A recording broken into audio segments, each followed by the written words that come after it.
Meijer's Glitzy prospectus has been out for about a week now. That's the official booklet with details on its initial public offering, or its IPO. Now, Morningstar senior equities analyst Peter Esho has assessed every forecast and examined every detail. He's here today to tell us more. Peter, welcome. Thank you, Vicky. Good to be here.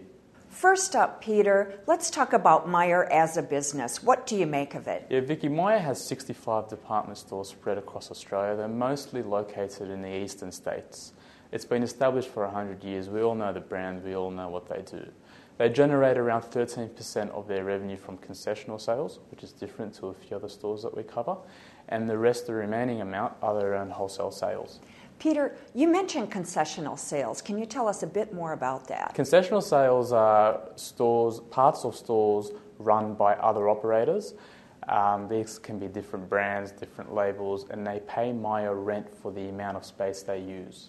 Peter, one example that comes to mind for me is Weight Watchers. Yeah, well, that's one example, and there are many other examples, predominantly in apparel and in fashion. How do you see the company traveling going forward? Well, Vicky, we had a good look at the prospectus, which has now been out for over a week.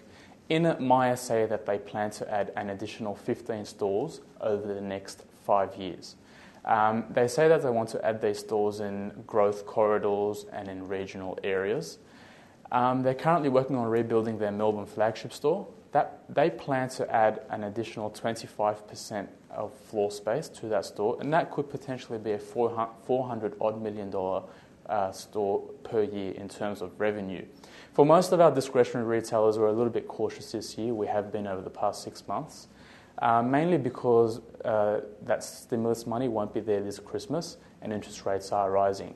In the prospectus, Meijer also say that they expect FY10 EBITDA of $330 million, which implies growth of around 10% on last year. 10% sounds pretty impressive. What do you make of it? A lot of that's coming through margin.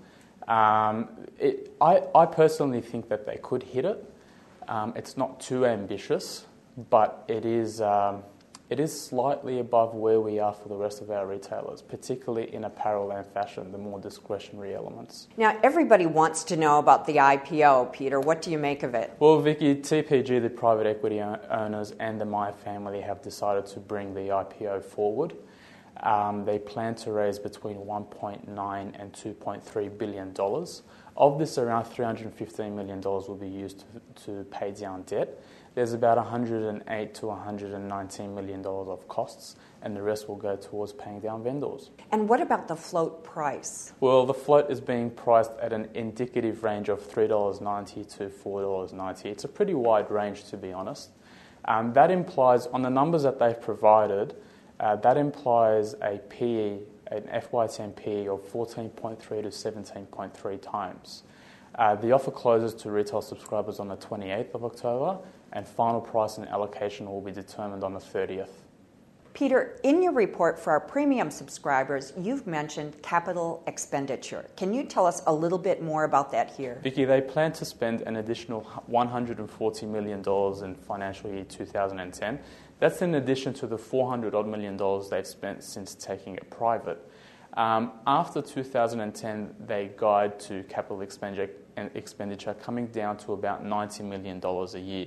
Now, in FY10, that $140 million, most of that will go towards the Melbourne store fit-out, some head office functions, some supply functions, and they're also upgrading their point-of-sale systems, which if you've ever shopped at Meijer, you'll notice they probably need to do that. And are you comfortable with that level of spending? Well, if you take it over 4 years, that's somewhere between $550 million to $600 million, which is probably the size of investment that was needed to bring Meijer to where it is today.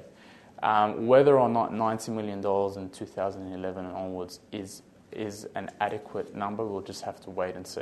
Again, in your report for our premium subscribers, you've done a bit of a comparison between Meijer and David Jones and I believe some other retailers. Is there anything you can tell us about that here? Well, Vicky, what we've done in our report, which is available to premium subscribers, is we've put together some assumptions on 2010 and 2011, and then those results we've compared against other apparel and department stores listed both in Australia and abroad.